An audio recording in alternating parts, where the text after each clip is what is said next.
Bonjour à tous et bienvenue dans cette nouvelle vidéo. Aujourd'hui, nous répondons à une demande spéciale. Une vidéo dédiée à la légendaire Plymouth Barracuda. Comme promis, installez-vous confortablement. Et c'est parti. La première version est lancée de 64 à 66. Et elle est théoriquement la première pony car de l'histoire. Elle devançait la Ford Mustang de seulement quelques jours. Basée sur la plateforme A-Body de Chrysler, elle partageait de nombreux composants avec la Valiant, ce qui lui a permis d'être abordable et compétitive face à ses rivales. Elle se distinguait par sa lunette arrière en verre incurvé. Pour l'époque, c'était la plus grande pièce de verre jamais installée sur une voiture de série, offrant une visibilité exceptionnelle et un design unique. Sous le capot, la première génération de Barracuda offrait une belle gamme de motorisation, adaptée à tous les types de conducteurs. Pour ceux qui recherchaient un moteur économique et fiable, le modèle de base était équipé d'un 6 cylindres en ligne de 2,8 litres, développant 101 chevaux. Le 6 cylindres de 3,7 litres était aussi disponible et délivrait environ 145 chevaux. Mais c'est avec le V8 de 273 pouces cubes, soit 4,5 litres, que les choses devenaient vraiment intéressantes. Ce moteur était proposé en deux versions, une version standard de 180 chevaux et une version commando bien plus nerveuse, capable de grimper jusqu'à 235 chevaux. Ce dernier était conçu pour ceux qui voulaient sentir la route vibrer sous leurs pieds. Une vraie promesse de sensation pour l'époque. Bien que principalement axée sur le confort et le style, la Barracuda a également fait ses débuts en compétition. En 65, le pilote Richard Petty, célèbre pour ses succès en NASCAR, a surpris le monde de la course en engageant une Barracuda modifiée pour des courses de dragster et des événements sur terre battue.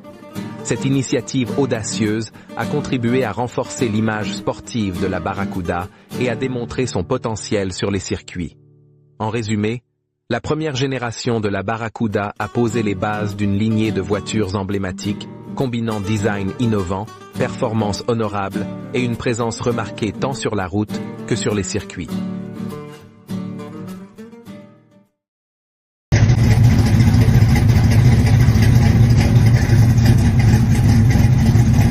En 1967, la Plymouth Barracuda entame sa deuxième génération et marque un tournant majeur dans son histoire.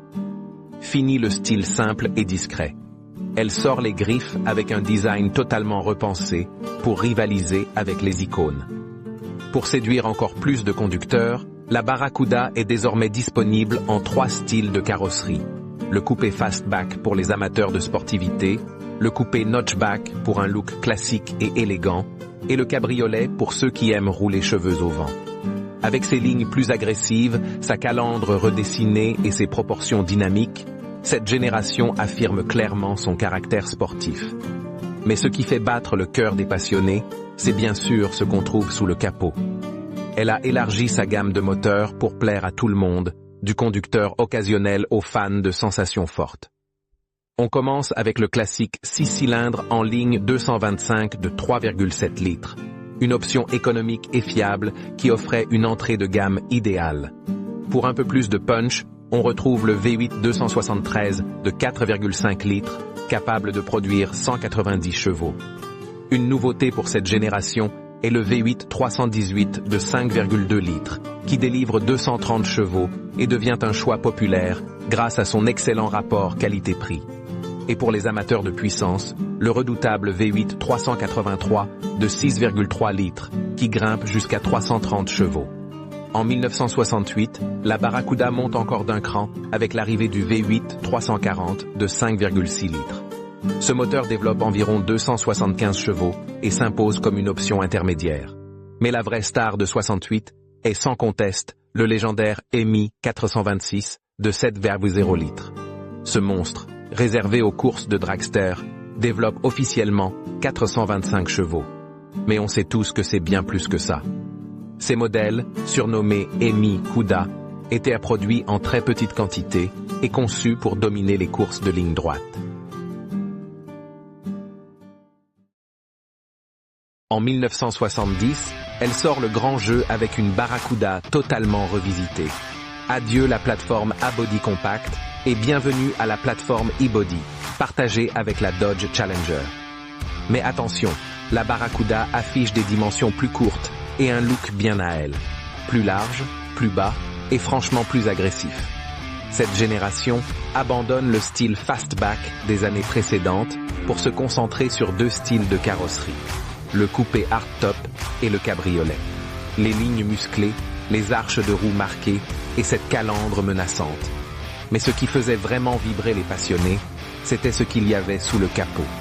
Et là, Plymouth n'a pas fait les choses à moitié.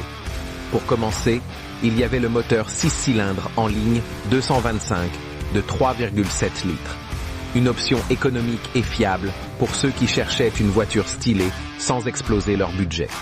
Ensuite, on monte en gamme avec le V8 318 de 5,2 litres, offrant 230 chevaux.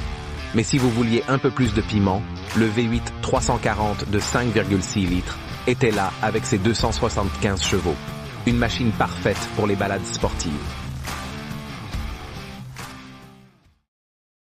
Et maintenant, on arrive dans la cour des grands. Le V8 383 de 6,3 litres était capable de cracher jusqu'à 330 chevaux ou le 440 six-pack de 7,2 litres avec ses 3 carburateurs double corps.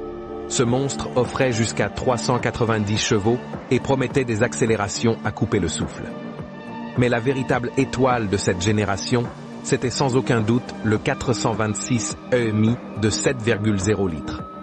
Ce moteur légendaire était officiellement annoncé à 425 chevaux. Malheureusement, toutes les bonnes choses ont une fin. En 1974, la Plymouth Barracuda tire sa révérence, victime des nouvelles réglementations sur les émissions et de la crise énergétique. Mais son héritage reste intact. La Barracuda de 3e génération est aujourd'hui l'une des muscle cars les plus iconiques et les plus recherchées au monde. Si cette vidéo vous a captivé, n'oubliez pas de liker, de vous abonner et d'activer la cloche pour ne rien manquer des prochaines vidéos. Et en attendant, dites-moi en commentaire si vous avez une voiture légendaire en particulier dont vous aimeriez qu'on explore dans une prochaine vidéo.